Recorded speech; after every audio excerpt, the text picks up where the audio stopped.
محمد اللهم صل على محمد وعلى آل بيته الطيبين الطاهرين المعصومين المنتجبين سيما بقية الله روحي أرواح العالمين له الفداء.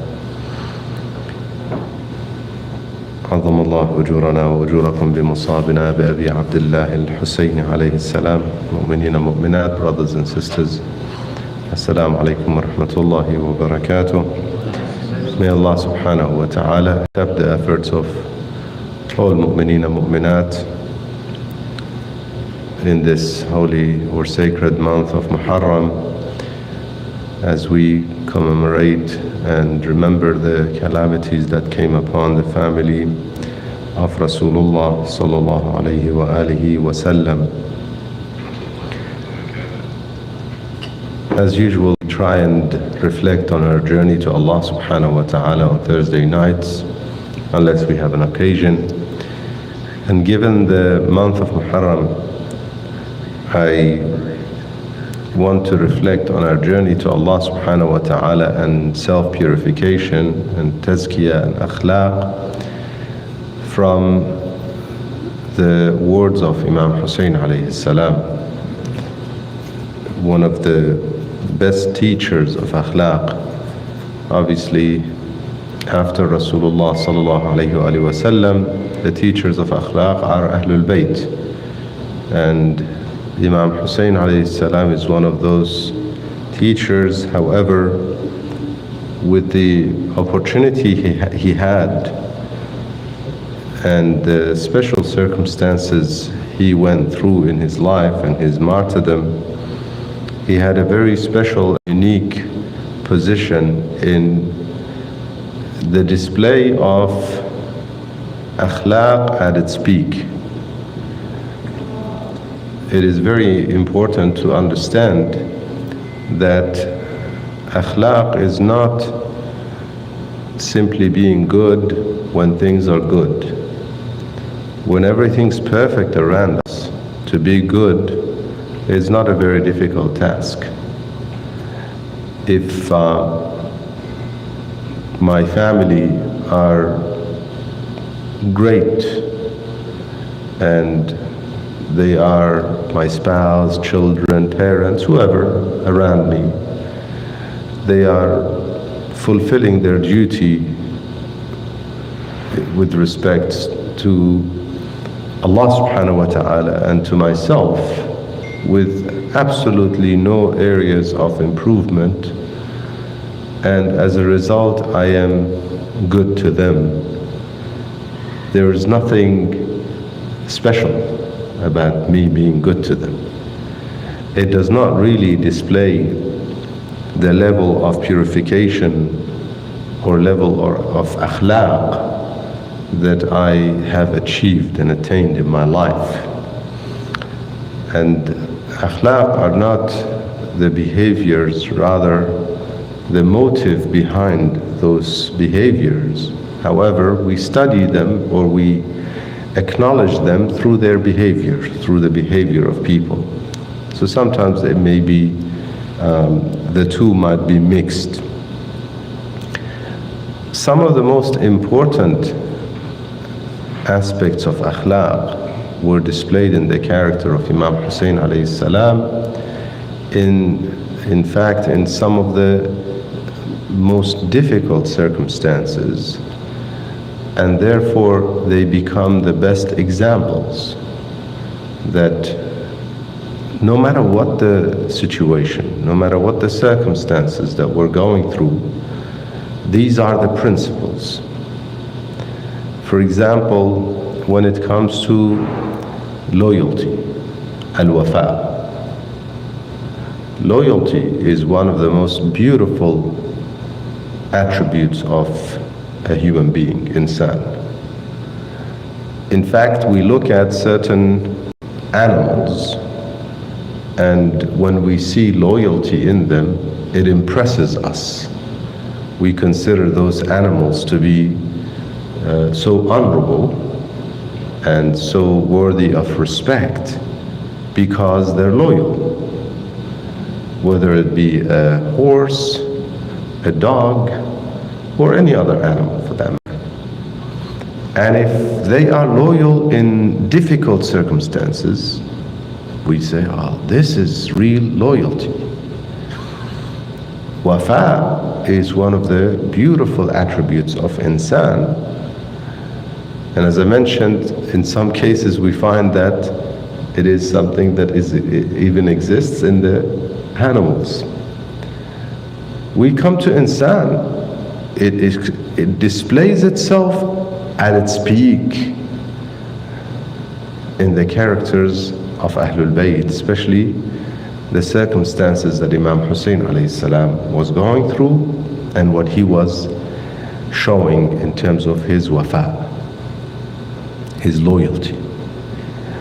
Fulfillment of promises, that is also related to wafa. Al-wafa bil-ahd.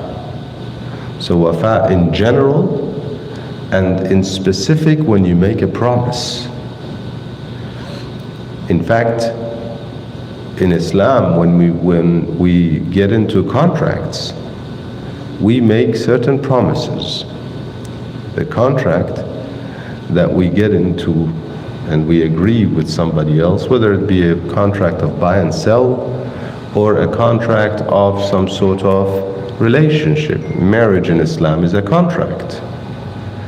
And as a result of the contract of marriage, which is similar to whether it be other religions or even civil law, there's a contract. And in this contract, there are certain agreements and certain promises made. And a believer should have what we call al-wafa bil-ahd. Ya ayyuha alladhina amanu awfu bil-uhud. Allah subhanahu wa ta'ala commands, O you who believe, fulfill your promises. When you make a promise, you fulfill your promise. In the hadith we are told a believer is a free person in terms of doing what they want to do until they promise. ما لم يعد المؤمن حر ما لم يعد. In other words, that promise makes them somehow bound as a slave, that you have to fulfill that promise. You made a promise, you have to fulfill it. One of the things that accepts no exclusions in Islam in your dealings with others is the fulfillment of promises. There's no exclusion that the person you're dealing with is a believer, non-believer, sinner, barran am fajr, a good person or a sinful person. Fajr is like excessively, extremely sinful, openly commits sins. You make a promise to them, you have the responsibility of fulfilling your promise. In the words of Imam Hussein alayhi salam and his actions in the journey to Karbala and on the day of Ashura, and some of his sermons, you'll find that these concepts are repeated. And obviously his behavior and his actions make it exemplary. That it wasn't just words he shared, rather they were genuine. The words were genuine and they were followed by actions. So these are some of the examples that we can learn from Imam Hussein alayhi salam with regards to akhlaq and purification, self-purification. Another one of them is to be truthful, as-sidq. One of the statements that the Imam makes, salawatullah wa salamu alayhi, in fact on the day of Ashura, that I often tell people around me, even children, youth, that this they can keep, as some cultures they say, make it your earring, you know, halqe gush. Make it always in your ear. Remember it. This statement of the Imam salawatullah wa salam alayhi. He says, Ma kadhibtu. I never lied because I knew that Allah subhanahu wa ta'ala detests the liar. يمحق أهله. مذ علمت أن الله يمحق أهله. He detests and will punish the liar, exposes the liar, sooner or later. النجاة في الصدق. If you want the path to salvation, you have to be truthful. Tell the truth. These are examples from the words of the Imams, and specifically Imam Hussein alayhi salam, but it was manifested in their actions. When the Imam comes and makes a statement, there was absolutely no exaggeration or lie in his statements whatsoever. And he followed through with everything until the last drop of his blood. Salawatullah wa salamu alayhi. When he made certain statements about, for instance, even the allegiance. He says, La wallah. In such circumstances, he sees it necessary to bring the name of God, to make a statement. Qasam. So he says, La wallah. لا أعطيكم بيدي إعطاء الذليل ولا أفر فرار العبيد. I would never give my hand to you as in allegiance and humiliate myself. Neither will I ever run away from you like a slave. Never. So they make the situation more difficult on him from every aspect. They say, block the water. That does not work. Do this, do that, no matter what they did. Slaughtered his infant child in his bosom. You know what that has, the message they were giving him with that? Some may not see it that way, but I see it that way.